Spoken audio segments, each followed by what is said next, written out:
Je lis du livre de Luc chapitre 15, le verset 17, ce qui suit.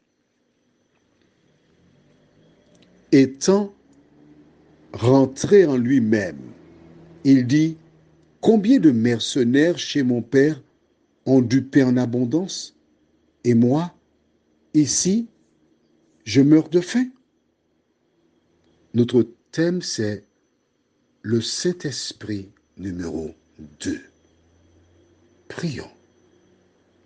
Notre Seigneur et notre Dieu, combien nous te remercions pour ce privilège de revenir vers toi ce matin. Quelle grâce parce que nous avons la vie. Nous entendons, nous voyons. Seigneur, nous te remercions pour cela. Alors que nous pencherons sur ce verset de la Bible, que ton esprit continue de nous éclairer au nom de ton Fils Jésus pour ta gloire éternelle. Amen. Tout le chapitre de Luc 15 raconte la parabole de la brebis égarée, la drachme perdue et de l'enfant prodigue. 3 paraboles. Ces 3 histoires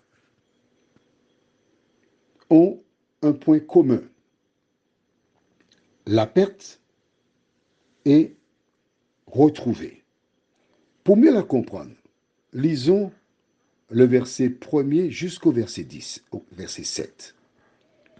Tous les publicains et les gens de mauvaise vie s'approchaient de Jésus pour l'entendre. Et les pharisiens et les scribes murmuraient, disant, « Cet homme accueille des gens de mauvaise vie, il mange avec eux. » Mais il leur dit cette parabole. « Quel homme d'entre vous, s'il a 100 brebis, et qu'il en perde une, ne laisse les 99 autres dans le désert pour aller après elle qui est perdue jusqu'à ce qu'il la trouve? Lorsqu'il l'a trouvée, il la met avec joie sur ses épaules. Et, de retour à la maison, il appelle ses amis et ses voisins et leur dit, « Réjouissez-vous avec moi, car j'ai trouvé ma brebis qui était perdue. » De même, je vous le dis, il y aura plus de joie dans le ciel pour un seul pécheur qui se repent que pour 99 justes qui n'ont pas besoin de repentance. Tu suis? À travers ce chapitre entier, Jésus s'applique pour dire quelque chose. L'essentiel, c'est quoi? Il a 100 brebis, il y a une qui a disparu. Il part à la recherche de la brebis. Et il ne revient pas sans la brebis.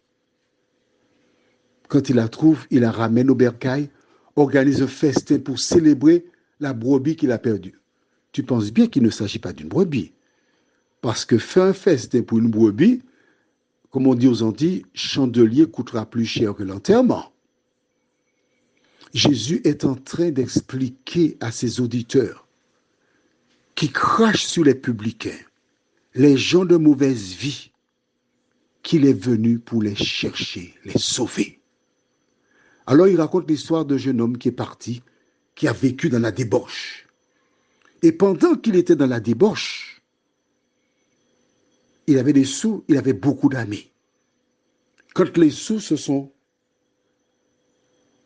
dilapidés, il n'avait plus d'amis. Alors il alla se mettre au service d'un homme qui avait des pourceaux, des cochons. Or, pour les Juifs, le porc est un animal impur, ils ne doivent pas avoir de contact avec lui. Jésus a voulu montrer à ses auditeurs comment le péché peut emmener très loin, mais bas. Mais là où le péché abonde, la grâce de Dieu surabonde. Et dans cette parabole, il n'est pas question de parler du Saint-Esprit encore, puisqu'il n'est pas encore venu. Mais quand tu regardes au verset 17, la Bible te dit, étant rentré en lui-même.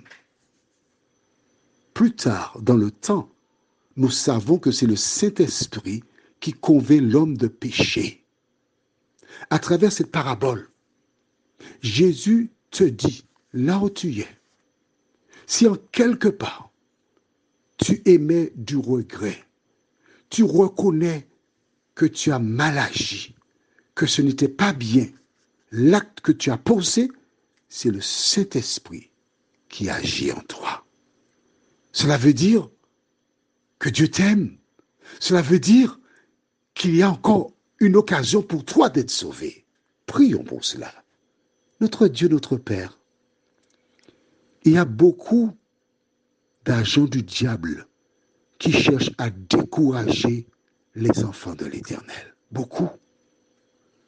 Beaucoup qui jettent la pierre comme les pharisiens le firent, qui étaient prêts à tuer la femme prise en flagrant délit d'adultère.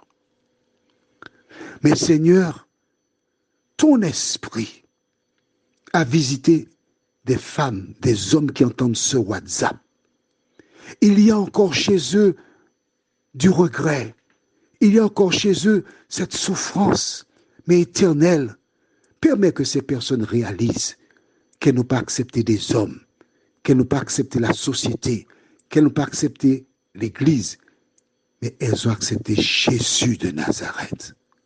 Et quand des femmes et des hommes t'ignorent, remercie le Seigneur. Quand des femmes et des hommes disent du mal de toi, remercie le Seigneur. Remercie le Seigneur. C'est parce que tu as de la valeur aux yeux de Dieu que le diable utilise des gens pour chercher de tuer la lumière qui brille encore en toi. Seigneur, merci de nous entendre. Merci de mettre toujours la joie dans notre cœur, dans nos pensées, parce que nous savons que tu as préparé une couronne pour nous. Cette grâce, nous te la réclamons. Au nom de Jésus et pour ta gloire éternelle. Amen. Oh, je te souhaite une bonne journée. Et puis, comme dit une chanson aux Antilles, Rio avant yo Rio. Ne laisse pas les gens t'enlever la joie que Jésus t'a donnée.